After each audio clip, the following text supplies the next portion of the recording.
Imagine looking into a mirror, not just any mirror, but one that shows not your face, but your soul. In it, you see more than just a reflection. You witness a battlefield, a place where light and shadow wrestle endlessly. Compassion and cruelty share the same heartbeat. Generosity dances uneasily beside greed. Love, in all its tenderness, brushes shoulders with envy and a hunger for dominance. This is not the polished version of yourself you present to the world. This is the raw, unfiltered core of your being. The side you hide, the side you sometimes fear. Now imagine someone telling you, this is who you truly are. Not because you had a traumatic childhood. Not because society failed you. Not because of your upbringing, your wounds, or your environment. But because, beneath the surface of civilization, human nature itself is selfish, calculating, and at times brutally cruel. How does that make you feel? Defensive, uncomfortable, perhaps even angry. Now meet Niccolò Machiavelli, the man who not only dared to think it, but had the courage to say it out loud. While philosophers dreamt of utopias and saints spoke of divine love, Machiavelli wrote about blood, betrayal, and the cold mechanics of power. He peeled back the layers of idealism and found something few wanted to admit, that people are not what they pretend to be. He was not interested in the masks we wear, the polite smiles, the noble speeches, the moral justifications. He wanted to understand the beast behind the mask. What drives us when no one is watching? What choices do we make when virtue costs us everything? But before we condemn him as a cynic, a pessimist, or a heartless manipulator, we must ask a deeper question. Was he telling the ugly truth, or simply giving us permission to see ourselves as we really are? Because Machiavelli didn't invent human darkness, he simply stopped pretending it wasn't there. His writings hold up a mirror, not just to kings and rulers, but to all of us. And that's what makes them dangerous. Not because they are false, but because they just might be true. So ask yourself, are people truly born evil? Or was Machiavelli just describing the rules of a game we're all playing, but pretending not to? This question echoes through the corridors of philosophy, psychology, and theology. And standing across the centuries from Machiavelli is another giant, Carl Jung. Where Machiavelli stripped away illusions about society, Jung stripped away illusions about the self. He believed that every human being carries within them a shadow, not evil in itself, but everything we deny, repress, and refuse to face. And to Jung, the only path to wholeness was not to destroy this shadow, but to confront it, embrace it, and integrate it. Only by facing the darkness within can we ever hope to be truly free. So what happens when we place Machiavelli and Jung side by side? One tells us that people are dangerous by nature. The other tells us we become dangerous only when we suppress the parts of ourselves we're too afraid to acknowledge. In this video, we're not just exploring ideas, we're stepping into the storm. We're diving into the depths of human nature, into the murky waters, where morality, power, and identity collide. This is a journey into the heart of political philosophy, psychological truth, and the eternal struggle between who we are and who we want to be. Part 1. Who was Machiavelli? Let's rewind history. Renaissance Italy, a land of breathtaking art, dazzling architecture, and intellectual revival. But beneath the surface, it was a war zone, a chessboard of assassinations, shifting alliances, betrayals, and endless battles between powerful city-states like Florence, Venice, Milan, and the Papal States. It was a time when your best friend could poison your wine, and your own soldiers might sell you out for a bag of silver. This was the world that shaped Niccolò Machiavelli. Born in 1469 in Florence, Machiavelli wasn't just a thinker. He was a man of action. He served as a diplomat, negotiating with kings, popes, and warlords. He saw firsthand how power truly worked, not how textbooks described it. He witnessed deception rewarded, loyalty punished, and justice delayed or denied entirely. He saw men praised for virtues they never possessed, and others crucified for vices they never committed. And then, in 1513, after being arrested, tortured, and exiled from political life, Machiavelli wrote The Prince, not as an academic treatise, but as a survival guide. A book written not from the comfort of an ivory tower, but from the brutal experience of a man who had seen too much. But this wasn't a book about how to be a good ruler in a perfect world. It was a manual for staying alive in a world where goodness alone could get you killed. A world where power wasn't handed to the kind-hearted. It was seized by the cunning, and kept by the ruthless. Machiavelli dared to say what others whispered behind closed doors. A prince must learn how not to be good, not because evil is admirable, but because reality doesn't reward purity unless it's paired with strength. To him, morality was a tool, not a master. Use it when it serves you. Abandon it when it endangers you. He saw human beings not through rose-colored lenses, but through the eyes of a realist, and what he saw was troubling. He wrote that people are inconstant, ungrateful, deceitful, cowardly, and above all, self-interested. They will sing your praises when they need you, and curse your name the moment they don't. One of his most quoted lines. It is much safer to be feared than loved, if one must choose. Because love is fragile. It can fade, change, or disappear. But fear roots itself deep in the psyche. It demands respect, even if it lacks affection. To Machiavelli, nobility was not a default trait. People are noble when it benefits them, and ruthless when it doesn't. But this raises a haunting question. Was he saying we're born this way, or that life, with all its struggles and betrayals, makes us this way? And if that's true, what does that mean for us? Are we doomed to live in a world where trust is a weakness and kindness is a liability? Or is there still room for virtue, if only we redefine what virtue means? Part 2. Are we born evil? Let's dig deeper, much deeper into the dark corners of human nature. Niccolò Machiavelli, the political thinker so often misunderstood, didn't view human nature through rose-colored glasses. He stripped away the masks we wear, the polite smiles, the pious rituals, the patriotic slogans, and asked a terrifying question. What remains when civilization is peeled away? His answer: raw instinct, fear, greed, the primal will to survive at all costs.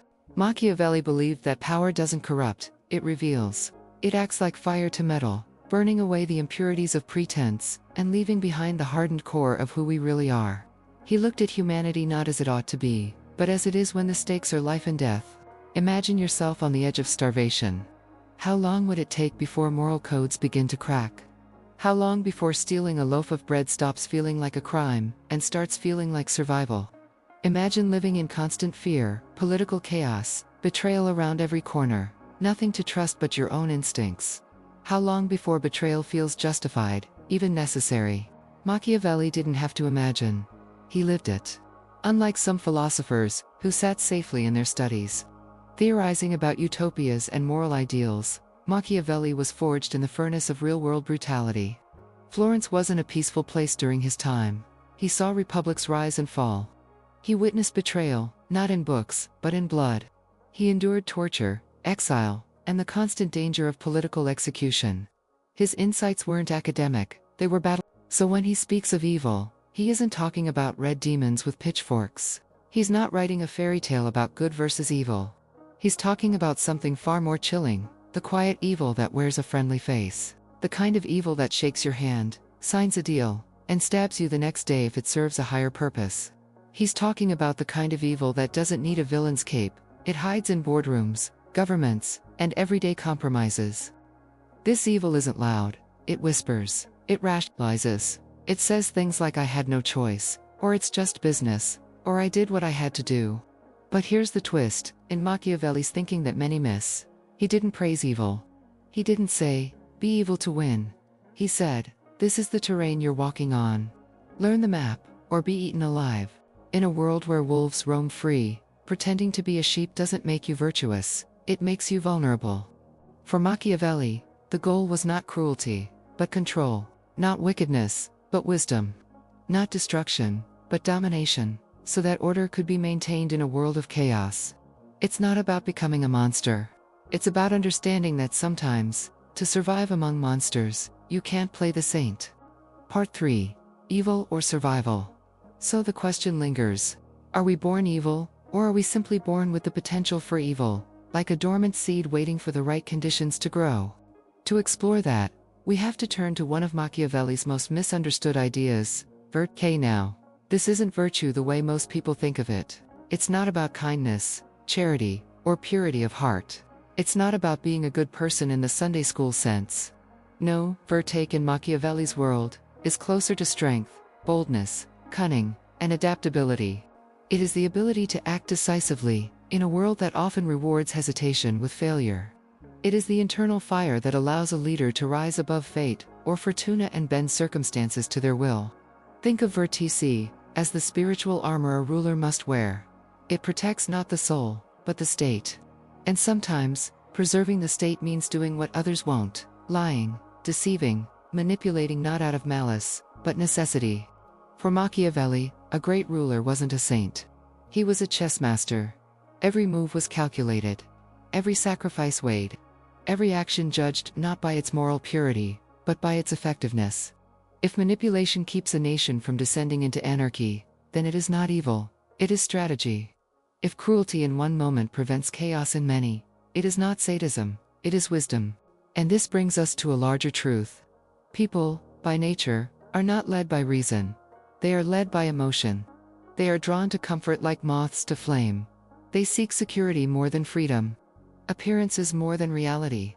Control more than truth. Machiavelli knew that the majority of people want to be protected, not empowered.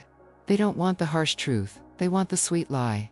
And so, the ruler must become an illusionist, a performer, a mask wearer, who tells the people what they want to hear, while doing what must be done behind the curtain. Now ask yourself again, is that evil? Or is that just the cost of leadership in an imperfect world? Is it moral to let a nation fall into ruin, just so you can keep your hands clean? Or is it moral to get your hands dirty to save it? This is where another voice steps into the story, a man who explored the human psyche from within. Carl Jung, unlike Machiavelli, wasn't focused on politics, he was focused on the soul. But both men wrestled with the same demon, human nature. Where Machiavelli looked outward and saw manipulation, Jung looked inward and saw the shadow, the dark side within each of us. He believed that every person carries a shadow, the hidden, repressed part of ourselves we deny, avoid, or project onto others. It is where envy, rage, lust, and fear live. And ignoring it doesn't make it go away, it makes it stronger.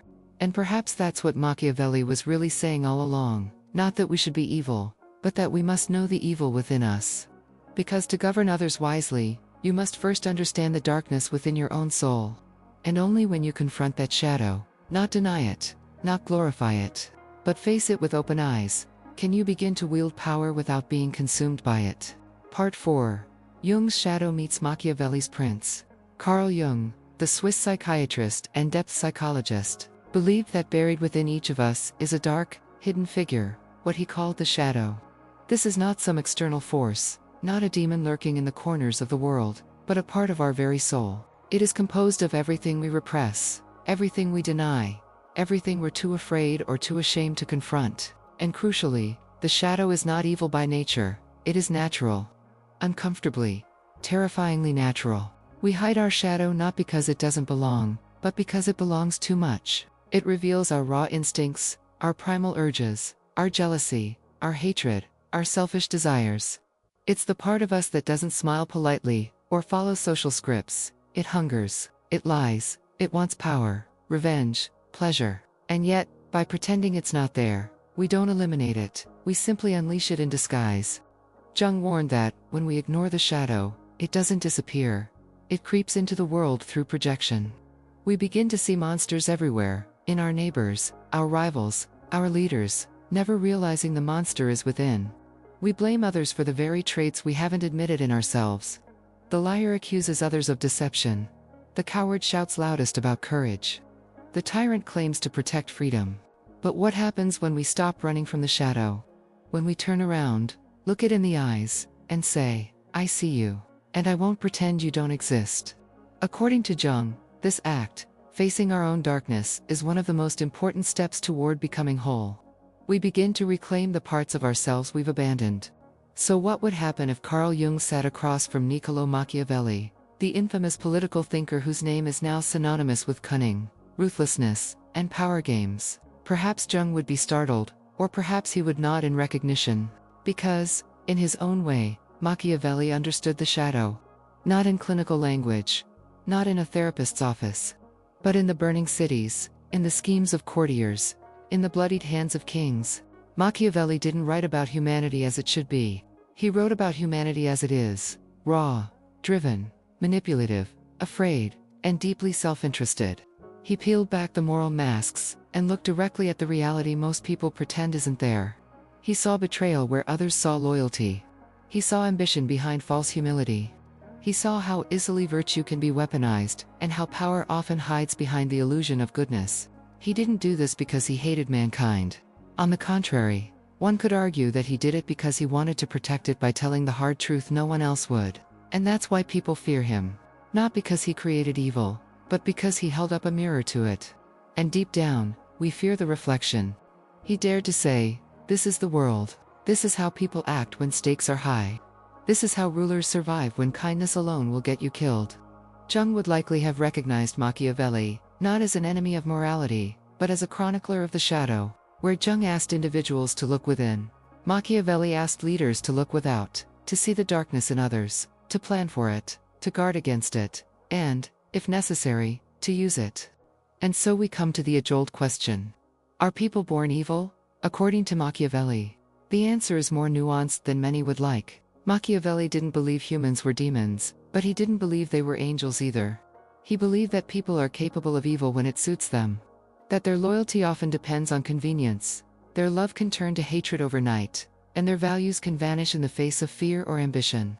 In Machiavelli's view, if you wish to govern, you must first understand the darker corners of the human heart. You must see the world not as it appears in holy texts or idealistic dreams, but as it actually is, a battlefield of interests, a theater of masks. If you go in blind, if you assume everyone plays fair, you won't last long. But here's what often gets missed. Machiavelli was not giving humanity permission to be cruel. He was giving humanity a warning. He was saying, don't be naive. Don't mistake politeness for loyalty. Don't assume your enemies will play by your rules. If you want to survive or lead, you need to see clearly. And that message isn't so different from Jung's, is it? Both men are asking us to remove our illusions. Jung says, look at your own darkness, or it will control you. Machiavelli says, see the darkness in others, or it will consume you. One speaks to the soul, the other, to society. One warns of internal collapse, the other warns of external betrayal. But both are, at their core, urging us to wake up, to stop sleepwalking through life with pretty lies and comfortable delusions. Maybe, just maybe, Jung and Machiavelli aren't enemies. Maybe they're two halves of the same truth. One invites us to know ourselves, to face the beast within. The other teaches us how to navigate a world filled with beasts. Together, they offer a complete picture of what it means to be human, noble and flawed, innocent and calculating, light and shadow. Both offered us a mirror. One asked, can you confront the darkness within yourself? The other asked, can you survive the darkness in others? And perhaps the real question is not who was right, but whether we are courageous enough to heed them both. Because in the end, neither man was trying to glorify darkness. They were trying to arm us against it by telling the truth. And now, the mirror is in your hands. Are you brave enough to look into it?